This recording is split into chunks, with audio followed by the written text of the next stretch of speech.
Hi, this is Misha, and now we're going to look at some more Enterprises. Why not? In the kind of first video, we looked at the original Enterprise, pretty much all the Constitution variations, from the original Cage type, to the original Series type, to the Prototype, Phase 2, to the Refit, and the A. Now we're going to look at ones from other series, namely Next Generation, but let's start off with the NX-01 from the Enterprise series briefly. This is already in our other video on kind of evolution of warp drive, so I won't rehash it here. It's mostly just here because it needs to be here.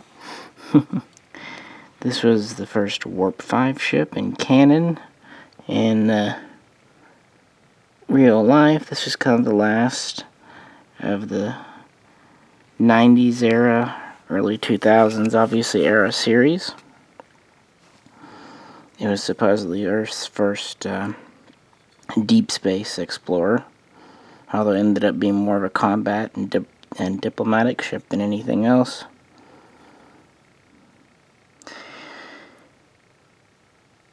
It was a little over 200 meters long, had a crew of about 80 to 100, and like I said, was capable of Warp 5. In service from around 2151 through, well, this one to 2161, but I would assume others in the class would stay in service longer. About that. So moving forward, we would have the Constitution we talked about, and itself was replaced by this guy here, the Enterprise 1701B. This was for the Generations movie. It is an Excelsior class, refit as we call it. Originally the B was just going to be a straight Excelsior, but for the movie they changed it to look different. Also, they needed to have some places for damage, so they added these fins by the engineering hull on the sides and the deflector. They also changed the patterning around the neck a little bit, and they added these extra impulse engines. I don't mind the extra engines. I wish they had taken the original impulse away. I think it looks a little goofy. If they're going to have 4 engines, I wish what they should have done, I think, was make this one engine here, take these 2, make it into one that was the same size as these, so you would have 3 symmetrical engines. Otherwise, if you need 4, make them the same. I just don't like how different they look. Very tacked on to me, and I never have cared for that. The ship is a heavy cruiser, much like the Constitution, but we're quite a bit bigger. We're at 460 to 470 some odd meters, whereas the Constitution was about 290 for the original, about 300 for the refit, so we're about 50% bigger. We have more decks, a greater crew, and of course we're faster.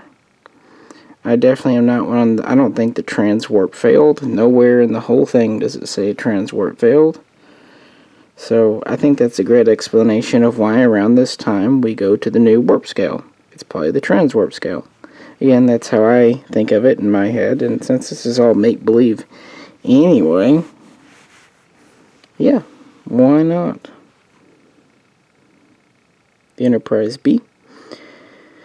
It went into service in 2293, and by canon we don't know how long it was in service, but some kind of non-canon sources have different ends, to its demise. Most agree it was in service for about 20 to 30 years, though. So a pretty successful design.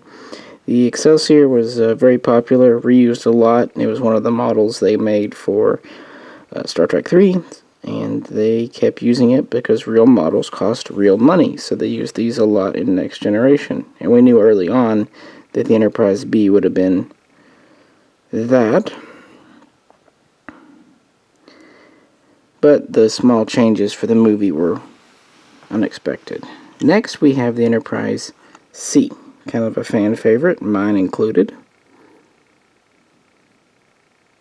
Now, this is the actual C from yesterday's Enterprise, we first see her. This was commissioned around 2332 and was in service for a decade before meeting its end thanks to Romulans. Unlike the Excelsior, which was a heavy cruiser and explorer, this was more geared towards combat. It is about 526 meters. Has about 35 decks. And was quite well armed for its day and time, so much so that they were still technically making new ones up into the Deep Space Nine series. I believe the one they were thinking about constructing was called the Hannibal, if memory serves, but I could be wrong on that. And a lot of these are referenced but not seen on screen in the earlier seasons of Next Generation. So this was kind of the early cruiser in between the Excelsior and the Galaxy. And a good number were built. Seems to be a successful enough design, but we don't really know much about its specs.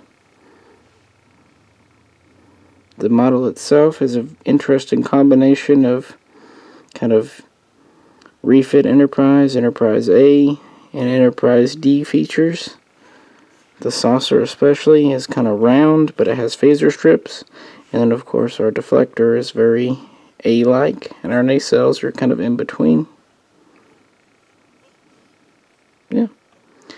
But with it, we have the Probert concept, the Andrew Probert concept C. Now this one, even though we never saw the ship itself on screen, actually had a lot of screen time because it was on the observation conference lounge wall of the Enterprise D up until the third season when we saw the C. This was presumed to be the C. It was an interesting design and has a deflector more reminiscent of a Galaxy class. Nacelles are more reminiscent of a Excelsior. Kind of the same with the saucer. You can tell when they were doing the C, the actual one, they were thinking more Enterprise A and Galaxy, so Enterprise D. When Probert was doing this one, he was thinking more Excelsior, so Enterprise B and Galaxy. Has kind of these swept forward pylons. It's an interesting concept, and this is maybe the only time this has been made into a physical model, at least that I'm aware of, but I'm not all that well versed in this kind of thing. This is just a fun little side hobby for me. I like the model though. It's reasonably large. It gives a good example, and it's nice to see it realized in some fashion. And since this was on the wall of the Enterprise, we can safely assume that it was a ship of some type. Maybe just not the Enterprise C. Maybe a prototype or a successor. So, and I like to assume it was there. Next up, of course, we have the D. This was the first issue ship in Eagle Moss, and what do you say about it? It's the D. I tend to subscribe to the fact that it's kind of a hotel in space attitude. It looks good from some angles, not from others. It was definitely meant to be more of an explorer and science ship, not a warship. I think the thing they thought was, we can separate the saucer from the star drive if we need to make it a warship, but that didn't work out in practice.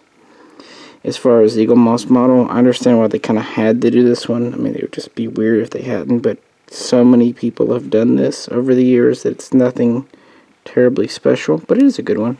It's got a lot of metal, a lot of weight, a lot of size. The D is about 640 some odd meters long. It's very wide though, as you know. Has a crew of at least 1,000, usually 1,000 up to about 1,025, depending on the episode. And, you know, things fluctuate, plus more rooms for guests and things. Max cruising speed's about 9.3. Max warp altogether is about 9.6. Past that, it likes to blow up, and these Galaxy-class ships were known for blowing up. They seem to have kind of touchy warp engines. It was the second to third in its class, the first being the Galaxy, and then either the Enterprise or the Yamato were next. Seems like these were first commissioned in 2357, with the Enterprise hitting space around 2367. We can presume that maybe the Galaxy was doing tests and trials a little before that. Honestly, this is kind of a failed experiment. It was at that time when the Federation was way too into peace. It just, and it kind of smacks of arrogance to send a ship out with family and spouses and whatnot on board, and I don't know, priorities were a little bizarre. Kind of like the TOS version. The Enterprise was still very much a combat ship then, although it had plenty of science and exploration. Even had a historian on board, although it didn't work out so well for him. If you don't know what I'm referring to, yeah, figure it out. So yeah, the D, the Eagle Moss first issue. Gotta have it, but it's really the one I probably pick up the least just because I know what the D looks like. I was definitely more interested in the 2 C's. And then finally, the original Enterprise D was destroyed in the Generations movie. And so in First Contact, we were given the Enterprise E, so-called Sovereign class. It is longer, it's about 685 meters, give or take. Faster. Can do warp 9.9 or something ridiculous like that. First, I have quantum torpedoes, enhanced phasers. This is a combat ship. We can call it a heavy cruiser, but in reality, it's a battleship. It was made to kind of combat the Borg as part of the new fleet. And of course, we can assume these were also used in the Dominion War, even though we really didn't see them. And this is a cool ship. It was meant, much like how the refit Enterprise over there was meant for the movies, this was designed to look good on the big screen, and also to look fast. So it was in 3. We had First Contact, Insurrection, and Nemesis. And surprisingly, it actually survived them all, although, frankly, barely. It got its ass kicked, especially in the last 2.